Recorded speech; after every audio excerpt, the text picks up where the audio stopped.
it's difficult to get someone to take their wallet out that maybe just met you for the first time and actually buy something from you. Just with that alone, you've now changed a failing campaign into a campaign that is now profitable just by knowing a few numbers. It's not going to be overnight or even the first week that you're going to sell the person that joins your list today. Ever wonder how those e-commerce brands you admire do it? How they know just the right message to send to the right people at the right time? Guess what? It's not experience. They have the right data and the right tools. They have Klaviyo. Klaviyo's data-driven marketing automation platform is sophisticated enough to power those legendary campaigns from the brands you admire, but they made it simple, easy, and fast enough for anyone to use.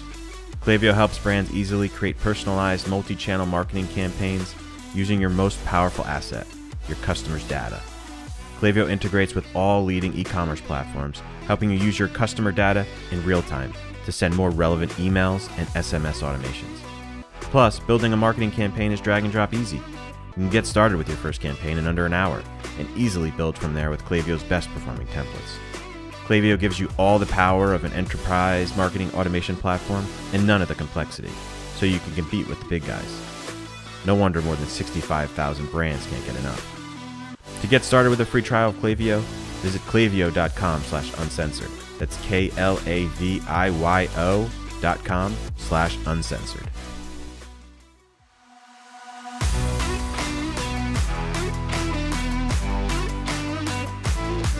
You're listening to E-Commerce Uncensored with Kevin Manell and Jason Caruso.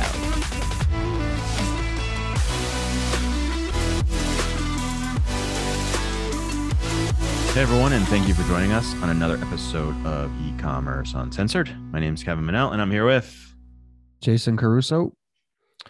Today we're going to be talking about some key metrics, or the KPIs. the KPI, the main KPIs you should be focusing on for. And we were talking before we got on whether it was paid ads or if it was, your marketing campaigns in a whole. And I think it's, as we've talked about in the past, like all these things work together. But if you understand these key metrics, you really can't go wrong. Well, I mean, these metrics are really the only ones that matter. I know that a lot of people, kind of get caught up in the numbers, which is fine. That's kind of like secondary stuff. Kev, as I'm, I never really finish a thought. That's like a thing with me. But as I'm talking, I'm like, we haven't fought on a podcast in it has to be a year or two. Yeah, maybe that's why our audience. Maybe it's like maybe that's why we're boring these days. Why, do you have a bone to pick with me? Is that why you brought that up? No, we also used to fight. Remember, that used to be fun. But anyway, I could do something and we could fight about it next time. I'm sure you will. I could you know what? I got an idea. Do I have access to your Jason Caruso ads, Facebook ads? I'll go and do a few things, change a few things around. Yeah, go mess. There you go. Then we'll definitely get in a fight. What's the landing page? I'll go mess with it a little bit. How about jasoncaruso.com?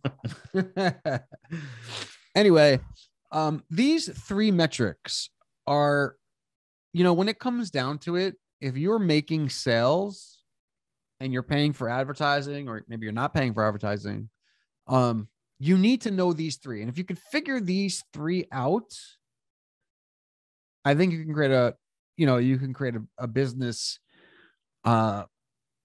literally without, that doesn't have any, that the sky's sort of the limit, Right. And when you look at all the metrics that all these platforms give you, like Facebook and Google ads, and even like Klaviyo, it can get a little bit overwhelming. Like if you just look at, say, ROAS on Facebook, what everyone tells you to focus on, it doesn't really give you the whole picture, right? I mean, if you're getting a 0.5 or something like that, you might think that's bad. But when you look at some of these key metrics, it might make a lot of whole sense, big picture wise. Like if you're trying to make it rich using Facebook ads or email marketing, to make it rich, what did I say? You're trying to make it rich. What did I say? You said if you're trying to make it rich. Is that not a saying? Make it rich or get rich? If you're trying to get rich on Facebook or an e-commerce store in the next month, this isn't for you, because this is a more long-term approach that you have to think with. Yeah. And you got to have some action. You got to have some data for this. But right. let's talk about the first thing, Kevin. I think this first thing. Well, let's make sure it's the first thing on your list too. What is the first thing you have on your list there? Well, I have cost of acquisition on my list there, Jason. Yes. So cost of acquisition is, it's funny. It's a number that I think that people don't pay attention to enough. And I'll tell you why. You can just figure, like, I'm trying to figure out how to say this, but everybody does what we used to do. Is like you turn on a Facebook ad and like you spend $100 and you didn't make a sale. You're like, oh, I got to turn these off. Oh, these Facebook ads got to go off. But if you just took the approach and said, look, this is a business. I'm going to spend money. Let me see what my budget is. Maybe it's $500. Maybe it's $1,000. Let me take $1,000 and let me just spend it recklessly. Don't pay much attention to it. And just see what it costs you to acquire a customer, period. That's it. Spend $1,000, see how many customers you get. Now, I would not recommend $1,000. It really depends on your budget, but you should probably get a sale depending on your price point. That's a whole nother thing. Like your price point is going to play a big factor in this. If you have a higher price point, it's going to take a longer time to acquire a customer, but I think you can figure that out. Like you should probably get a sale within the first $100 or first $300. Let's just say. Yeah, I mean, if you haven't gotten one at that point, then you have other issues at play. Right? But that's the point, right? At that stage, you're just trying to see what it costs you to acquire one customer. Right. And we just had this conversation yesterday with one of our partners. It's about like we're spending money on Facebook ads right now to collect email addresses, and it's almost like you feel like you're spending money aimlessly. Like you said, like, don't even think about it. Just spend it and then see what it takes, because it's not going to be overnight or even the first week that you're going to sell the person that joins your list today. You just got to, and you said this, you're like, let's just see what it takes to get one person to buy our product. Yeah. And I think that's because, it's funny because I think that makes the difference between like an amateur marketer and a professional marketer, right? So like an amateur marketer is trying to strike Facebook gold. And they think that they're going to just run these ads and make, millions and millions of dollars from Facebook without knowing your numbers, right? Without knowing or understanding how it all works, right? So what an amateur may do is spend $500 and get one customer. And let's say they lost $100 on that. So they have a product that's $399, cost them $500 to acquire a customer. So they lost $101. Now there are there's two ways to look at that, right? And an amateur marketer may say something like, oh man, Facebook is too expensive. I can't do Facebook ads. But a more seasoned professional will say like, okay, wait, let me take a step back. I'm going to lose $100 every single time I acquire a customer. I have three options. I can either try to get my product for cheaper or produce it cheaper. I could try to get more money from them. So if you sell a $399 product, maybe you have an upsell to get them to $600. Now, just with that alone, you've now changed a failing campaign into a campaign that is now profitable just by knowing a few numbers. And that's really all it is. Like, okay, I'm losing $100. How do I acquire, or how do I get $100 more or $200 more out of people? So that's your second option. So your first option, try to get cheaper products. Second option is try to get more money out of the customer.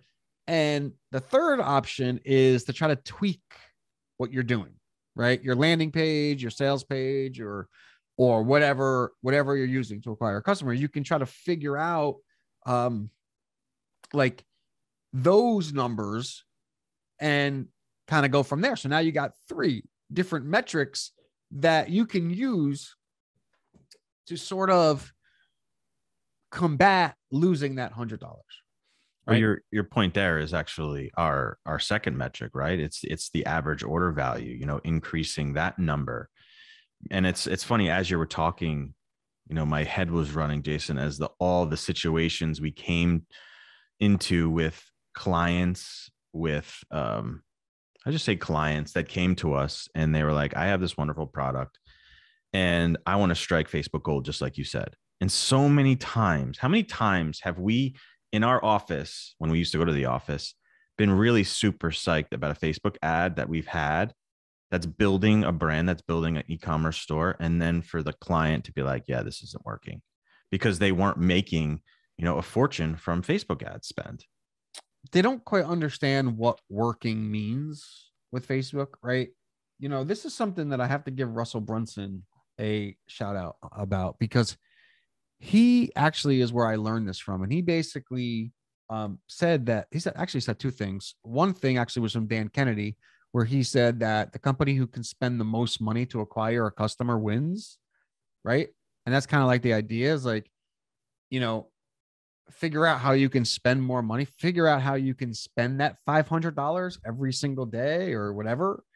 But he also said, like, look, if you spend $1 and you can get back $1, right? You don't have a marketing budget at that point. It's free, right? You could spend, if you spend $1 million and you get back $1 million back, or you get $1 million back, you have a zero, your marketing budget zero. Now, there's a little caveat to that. Facebook ads are so volatile that today you may spend $1 and get $1 back. And then tomorrow you spend $1 and get minus money. Yeah, back. you may not be able to look at the numbers in Facebook either, because you're not tracking. It's not tracking as much as it used to either. Yeah, it's definitely a little more challenging. So to your point, so your $300, your $399 product that's costing you $500 to actually for someone to buy it, right? If you're consistently getting that, you're kind of at a loss, and you're kind of wondering what you need to do to get to that, break even point. And to your point, it's that average order value. So if you have a $399 average order value, what can you do at that point of purchase to get that average order up to that $500 point, that initial sale?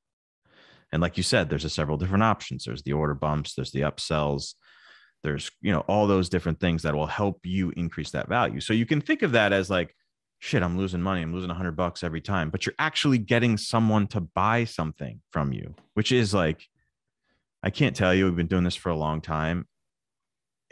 It's difficult to get someone to take their wallet out that maybe just met you for the first time and actually buy something from you.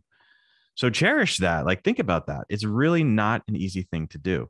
So, and if you have that opportunity where someone's actually going to buy from you, how do you get them to buy other things at that point? Ever wonder how those e-commerce brands you admire do it? How they know just the right message to send to the right people at the right time? Guess what? It's not experience. They have the right data and the right tools. They have Klaviyo. Klaviyo's data-driven marketing automation platform is sophisticated enough to power those legendary campaigns from the brands you admire, but they made it simple, easy, and fast enough for anyone to use. Klaviyo helps brands easily create personalized multi-channel marketing campaigns using your most powerful asset, your customers' data. Klaviyo integrates with all leading e-commerce platforms, helping you use your customer data in real time to send more relevant emails and SMS automations. Plus, building a marketing campaign is drag and drop easy. You can get started with your first campaign in under an hour and easily build from there with Klaviyo's best performing templates. Klaviyo gives you all the power of an enterprise marketing automation platform and none of the complexity, so you can compete with the big guys. No wonder more than 65,000 brands can't get enough. To get started with a free trial of Klaviyo, visit klaviyo.com/uncensored. That's KLAVIYO.com/uncensored. Yeah, I heard an analogy once that it's interesting because, ever since the internet, we kind of, us marketers, us online marketers who I got into marketing pretty much when the internet came into, like, whatever, 95, whatever it was. It's kind of like, actually, I probably got into it like more like 99, maybe a little later. But the point is that us online marketers, don't realize that all the things that we do online are just copying what businesses have been doing for hundreds of years offline. For example, if you go to a scuba gear store and you buy goggles, and someone said, the guy in the store says, "Hey, what are you doing?" "Oh, I'm going scuba diving tomorrow, and I don't have any gear, and I was told that I need to get these. I'm told I should get these special goggles." And he says, "Well, not only do you need those goggles, but the water at this time of year is pretty cold. So you should probably also get a wetsuit. And, while you're at it with the wetsuit, don't forget, you got to get the gloves too, because your hands, are going to be cold as well. And there are sharks in the water. So you're probably going to want to get some like really good fins, right?" So that guy came in for the mask, but he was upsold all these products. And the truth is, man, if we're honest with ourselves, like, you don't even realize it's happening a lot of the time. Yeah. Because they're only giving you things that you need. So you don't look at it like, oh, he's just upselling me. You're like, oh shit, he's being nice. I think one of the biggest examples of that, Jason, is the mattress industry. And when you're talking about offline stuff, a crazy example is like all these mattress stores that go up in the middle of these really high traffic areas. They're standalone. The Mattress Firm, you know what I'm talking about, Jason? Mattress Firm, yep. They put those standalone buildings in the middle of these parking lots. And every time I go to Walmart or the strip mall that it's right next to, there's no one in there. And every time I think to myself, how is that place affording that piece of property? They're probably spending what, $10,000 a month to have that piece of property or whatever it may be. And there's always like one sales guy in there, maybe one customer, if any. And it's just because the reason they can do that is because they figured out that they need to make one sale a day to make it worth their while to be in that spot. And while that person is there, they get the pillows, they get the mattress protector. They understand the process. And if you don't understand that process, that customer process, the numbers behind it, it can make it very like, because every time I go there, I'm like, that there's no, how are they still in business? It doesn't make sense to me. Yeah. I mean, it's funny because, I sometimes like think the same thing where I'm like, how does a business ever make any money? But it's really like they just figured out, like you said, the numbers. And when you know the numbers, the rest of it just kind of works. And like you said, like they know what it costs. And maybe even if they sell a mattress as $10,000 or whatever, they're not making that. So maybe they need 2 people a day, right? Whatever. But yeah, I mean, those accessories that you buy a mat, or you buy a bed, then you need a mattress, then you need a mattress cover, and then your dog's going to poop on it. So you need like a waterproof cover, and you need all these things. And it just kind of adds up, and you're not really looking at it like they're selling you. You're like, oh man, I really need this stuff. Here's another example. I don't want to forget. I took my pen out to write it down and I forgot it during that time.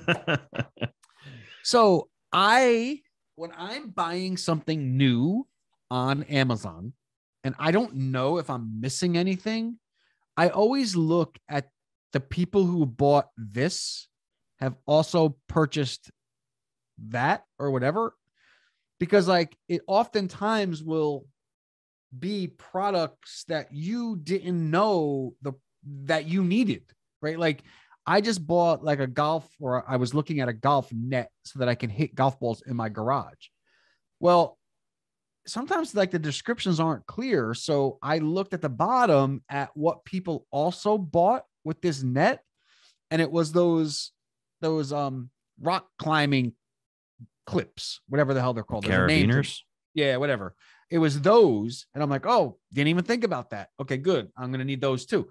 So that's how you increase your order value. That's how you get people to buy things.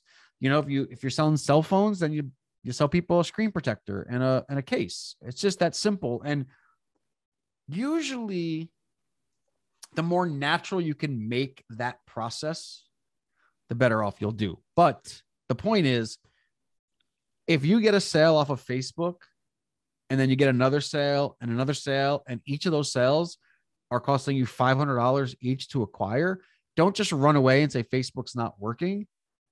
Use some of these things to make it work. Yeah, and Amazon, you're right, does a really good job at that. I always get caught up in that. And that's like customers also purchase, right? That and then they kind of curate like a bundle for you, like right under the product. Be like, you buy this. Yeah, that's is that what you're talking about? Yeah, that's what I'm talking about. Yeah. And like you hit a button and it just adds all of them to your cart. You're like, and you're right. It's like you didn't even think about that other product when you were trying to buy this other thing. So that's a perfect strategy for that. Yeah. And the last, and like, so we've talked about the cost of acquisition and the average order value. All right. So if you can get those things kind of at, your break even point, or you're close to your one ROAS, you're in pretty good shape. The last one is lifetime value. And if you end up finding out what your lifetime value, and obviously lifetime value comes with time, a customer's lifetime journey, whatever that may be, or however long that may be. If you have the lifetime value of your customer, cost of acquisition, and your average order value, you can almost work backwards and just back engineer the whole process that you've created. Reverse engineer. Yeah, exactly. Am I saying it wrong? Said back engineer. You're correcting me a lot today, and I don't appreciate it. Well, too bad. And I think you need to do you need some ginkgo biloba or something? Because you just forgot that thing that you're writing on your pad. And twice today you called me and I called you back within 5 minutes and you forgot what you called me about. So I've been fasting for the last like 30 hours or 35 hours. And it may have something to do with it. Really? You've been fasting for 35 hours. I didn't realize you're doing it that long. Yeah, I lost 3 pounds in like a day and a half. Are you starving? No, I actually ate because the Super Bowl, I'm having a Super Bowl party, and I just really wanted to do it just to see if I could do it again. Just to see if I had the mental strength to do it. So I didn't eat anything for almost 2 days. And like I said, I was down like 3 pounds. So you're losing weight, but you're losing other functions of your brain. No, I mean, I don't know. I don't know if that has something to do with it. I'm just saying, usually people say you get more clarity, but it is true. It just feels better, I feel like. Dude, let me tell you something, man. I actually ate today at like 2:00 because like I said, the Super Bowl's coming and I'm gonna be eating like crap anyway. It doesn't really make sense. I just wanted to try it to see what it would be like again. You can feel 3 pounds. Mm-hmm. Like you don't realize, and it's only water weight at this point. Like the first 10 pounds is usually like water weight, but like you don't realize it. It's like my t-shirts just are a little bit looser. My pants are just a little bit looser. I feel a little bit lighter. It's just that 3 pounds. It might even be like 3.5 pounds, but it's like you feel that. It's crazy. Yeah. And that one guy I used to watch too about fasting. Like the one thing he used to say that always stuck with me was like, when you fast, when you stop, and I feel like we're obviously getting off track here, but he always used to say, like, if you stop eating and you stop your digestion and you're not eating all the time, your body can do all kinds of other things that it doesn't usually have time to do. Burning fat. Yeah. I always feel like when I'm sick, when I'm sick, I'll fast for a while. My body can just focus on being sick or whatever it is. And I swear it works. It does. And it makes a lot of sense. It can kind of like reset. And then when you eat again, you feel like shit. You're like, yeah, he talks. Yeah. And that's kind of how I'm feeling right now. Like I ate and my stomach's a little bit bloated. I could feel it, but he actually talks about like curing cancer with his stuff. You want to check this guy out. It's the snake. It's called Snake Diet. It's on YouTube. He's on YouTube and Facebook, and it's probably everywhere else. His name is Cole something or other, but anyway, that's another story. Yeah. Where were we, Kev? Do you remember? Lifetime value. the final metric that's really super important and really ties everything together, because it gives you a better understanding of where you are as a business and how much you can spend in your business. Yeah, it's an interesting number because it's really for our business as a subscription business, it's really been a lifesaver, really, our lifetime value, because like there's been some low points in the business, and we have these recurring orders coming in. So, we can really figure out pretty like this year, I think we had like $500,000 just in renewals. I mean, that's a nice head start. You know what I mean?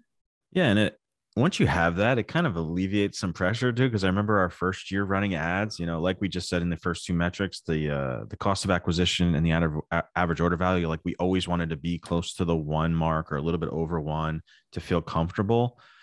But now that we understand that, our customer is worth, $300-$400 in their whole customer journey, we can run an ad and acquire a customer for, 0.7 ROAS, 0.6, and be okay with that because we know it's going to come back around. And that happens a lot too with some of our clients that have consumable products. We know, if you get them hooked on the product, they're going to come back and they're going to want more. Yeah, I mean, and then it kind of helps that first one that we did. So if you know that it costs you $500 to acquire a customer, and that person is worth $800 or $1,000 to you, I heard some crazy metric that like, Starbucks like doesn't make money until like you go there like 3 or 4 times or something. But then they get like, I think in a lifetime, like $10,000 from people, like everybody. Oh, really? Or 5,000. I don't remember the number, but it was like a crazy number. Like over the lifetime of a customer, it's like $5,000 or $10,000, whatever. Yeah, all those big brands. Think about it. Coke, McDonald's, like they're not making any money when you go there and buy a cheeseburger. Right. What's your lifetime like value? 10 cents. Yeah, right. Yeah. Exactly. Yeah. And think about all the money they're spending.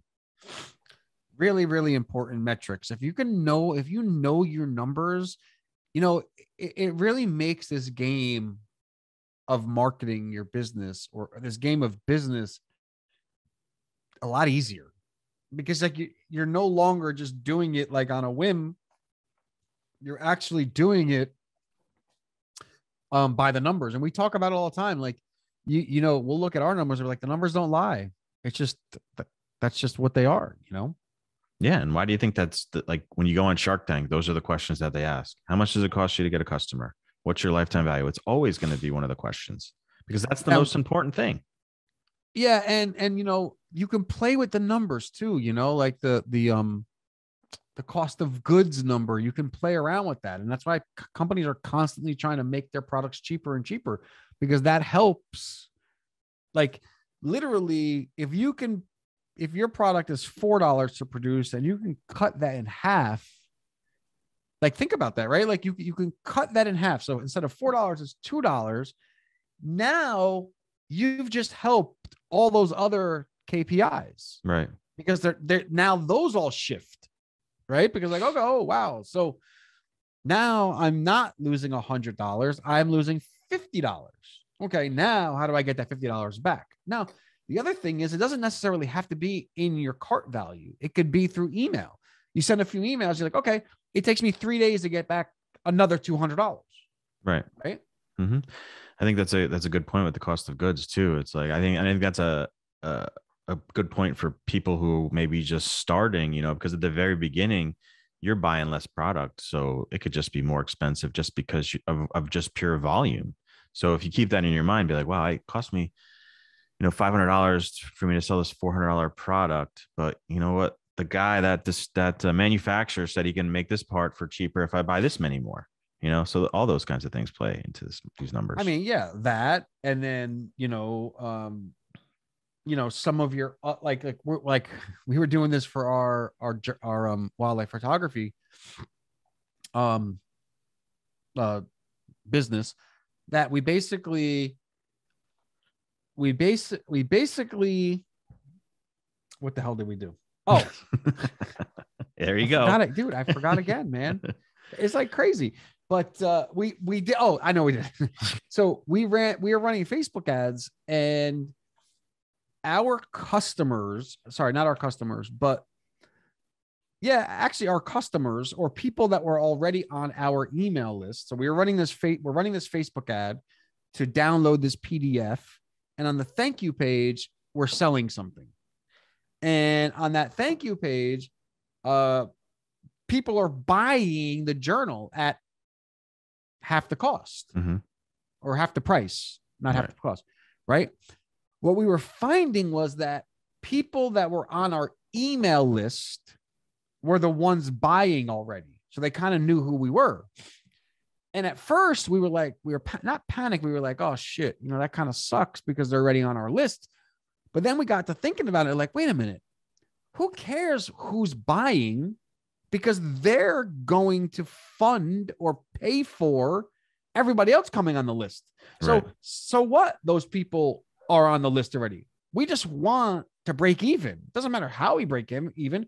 We just breaking even. And that's all we really care about, right? So if we can get a 1.1x return, we're making money. 1.2x, we're making money. So from that standpoint, it's another thing to think about. Like, you can use your current customers to pay for, or your people who know you to pay for, your Facebook ads. So there's a lot of like cool things you can do once you really know what's going on or the numbers itself. Right. So look at those numbers, focus on those numbers, cost of acquisition, average order value, and lifetime value. And from there, you can really go anywhere. You go anywhere, and you can spend more freely. You don't have to worry so much because you know exactly, what you're trying to get, exactly where you're trying to go. So yeah, really important to know those numbers. Yeah, cool. All right, man. Thank you guys so much for listening. Make sure you guys subscribe, hit that subscribe button so you don't miss another episode. As always, you can check us out at ecommerceuncensored.com, and we'll talk to you guys real soon. Later.